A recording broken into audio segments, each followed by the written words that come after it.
चंद्रशेखर बावनकुळे बोलतायत, थेट जातोय। कुठल्याही प्रकारचा या कार्यालयाच्या खरेदी करताना किंवा जागेच्या खरेदी करताना कुठल्याही नियमाचं उल्लंघन झालं नाही। त्यामुळं अपोजिशनचे लोक जे आहे हे केवळ जलन, भारतीय जनता पार्टीच्या विरुद्ध जलन आणि त्यांची जळालेली आहे। त्यांना हे माहीत झालं आहे की आज भारतीय जनता पार्टी 1,51,00,000 मेंबरशिपची पार्टी झाली आहे। 1 लाख ॲक्टिव्ह मेंबरशिपची पार्टी आहे। 1 लक्ष बूथवर आमचे कार्यकर्ते या ठिकाणी ॲक्टिव्ह आहेत आणि 1232 मंडळाचे अध्यक्ष आणि आमचे जवळपास 80 जिल्ह्यात ही भारतीय जनता पार्टी आज प्रचंड मजबूतीने समोर येत आहे। संपूर्ण जिल्ह्यात आमचे कार्यालय होत आहे आणि महाराष्ट्रातले हे प्रदेश कार्यालय आहे हे या ठिकाणी ऐतिहासिक आज या कार्यालयाचं भूमिपूजन माननीय अमित भाईंनी केलं आहे। सर्व नियमाचं पालन केलं गेलं। अपोजिशनची हिंमत असेल त्यांनी समोर यावं, आम्ही कुठल्याही त्या ठिकाणी जाब द्यायला तयार आहे।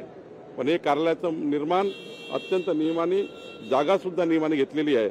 कुठलेही त्या ठिकाणी अनियमितता नाही आहे आणि या कार्यालयातून आमचा कार्यकर्ता हा प्रचंड मजबूत भारतीय जनता पार्टी निर्माण करेल। अमित भाईंनी म्हटलं की डबल इंजिन आता ट्रिपल इंजिनचं टार्गेट दिलेलं आहे समोर। मला विश्वास आहे की माननीय अमित भाईंनी आम्हाला सांगितलं आज एक सरकार केंद्राचं, दुसरं सरकार महाराष्ट्राचं आणि तिसरं सरकार या राज्यातल्या सर्व नगरपालिका, नगरपंचायत, महानगरपालिकेमध्ये 51% मतं घेऊन महायुती महाराष्ट्रात जिंकेल। मुंबई महानगरपालिकेपासून नागपूरपर्यंत आणि चंद्रपूरपासून पुण्यापर्यंत सर्व महानगरपालिका, जिल्हा परिषदेमध्ये, नगरपालिकेमध्ये भाजपा 51% महायुती मतं घेऊन येईल। जसं विधानसभेत 51% मतं आम्ही घेतले, महायुती स्थानिक स्वराज्य संस्थेमध्ये 51% मतं घेईल। मुख्यमंत्री देखील याच कार्यालयात बसतील आणि याच कार्यालयातून राज्यभरात जातील। महायुतीत म्हणजे भाजपचाच मुख्यमंत्री याच्यावर एक पुनरुच्चार त्यांनी केला। भाजप ही लाईन क्लिअर झाली। मी वारंवार सांगतो की आम्ही महायुतीमध्येच या ठिकाणी महाराष्ट्रामध्ये आहोत। माननीय मुख्यमंत्री देवेंद्र फडणवीस भाजपाचे कार्यकर्ते आहेत म्हणून त्यांनी तसा उल्लेख केला। भारतीय जनता पार्टीचा कार्यकर्ता मुख्यमंत्री झाल्यानंतर तो प्रदेश कार्यालयामध्ये येऊन माननीय मुख्यमंत्र्यांनी कार्यकर्त्याचे काम केले पाहिजे। मंत्र्यांनी, आम्ही सर्वांनी भाजपाच्या कार्यालयात जाऊन भाजपाच्या कार्यकर्त्यांनी आणलेले कामं हे त्या भाजपच्या कार्यकर्त्यांना मंत्रालयात याची गरज पडू नये। भाजपच्या कार्यकर्त्यांना मंत्रालयात मंत्री यांना भेटण्याची गरज येऊ नये।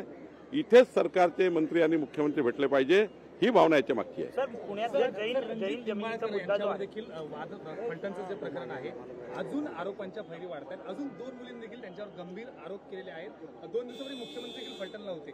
पक्ष म्हणून देखील काय नेमकं तुम्ही याबद्दल करणार आहात आणि कशा पद्धतीने? माननीय मुख्यमंत्री जेव्हा एखादी गोष्ट बोलतात, देवेंद्र फडणवीसजी बोलतात, तेव्हा सर्व पोलिसांच्या एकूण इन्क्वायरीचा भाग पूर्ण शेवटी जे पोलिसांकडून ब्रीफिंग येतं, पोलीस त्यांना प्रत्येक घटनेची माहिती येतं।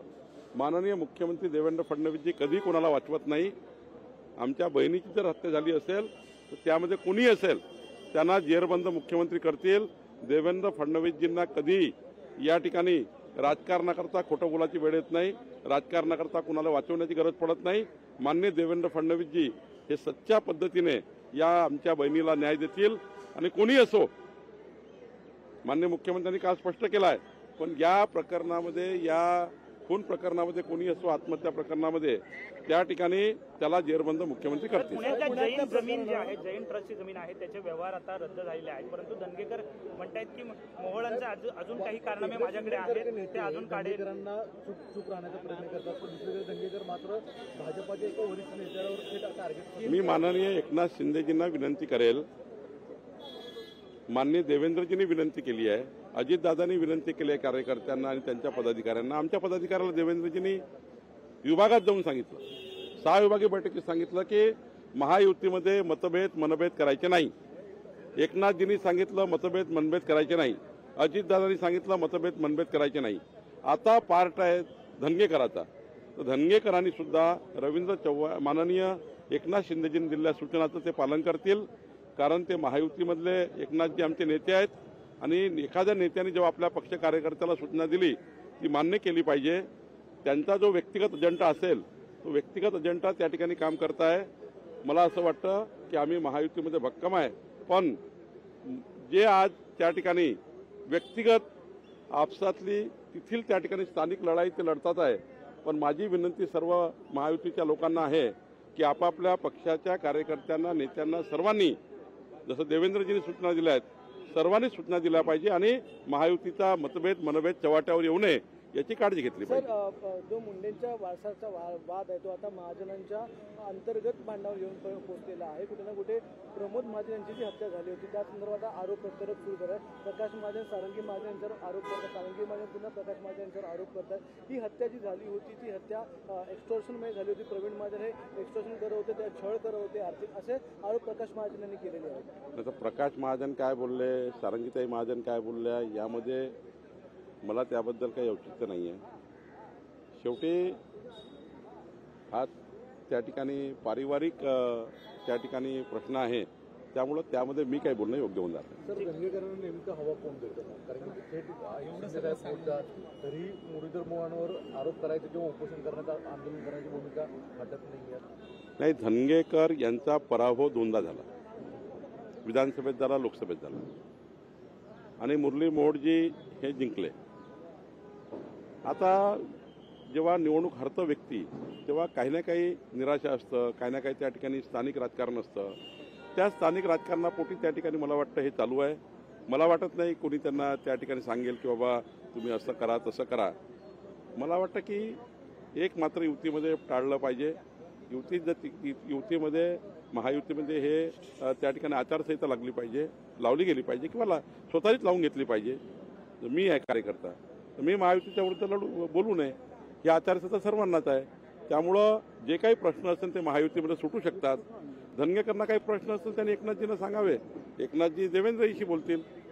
एखाद्या वेळी त्या ठिकाणी एकनाथजीशी मी चर्चा करणार आहे. पण प्रश्न असा आहे की शेवटी स्थानिक राजकारणामध्ये महायुतीला त्या ठिकाणी डॅमेज होऊ नये. स्थानिक आपल्या त्या ठिकाणी अजेंड्याकरता, स्थानिक अजेंड्याकरता कुठल्याही नेत्यांनी महायुतीमध्ये मनभेद करू नका, अशीच विनंती माझी सर्वांना राहणार आहे. या उपर त्यांच्या पक्षप्रमुखाने ते निर्णय घ्यायचे आहे. महायुतीमध्ये मतभेद नको असं महत्त्वाचं वक्तव्य आता बावनकुळे यांनी केलेलं आहे. भाजप कार्यकर्त्यांसाठी कार्यालयाची व्यवस्था करण्यात आल्याची माहिती देखील आता बावनकुळे यांनी दिलेली आहे.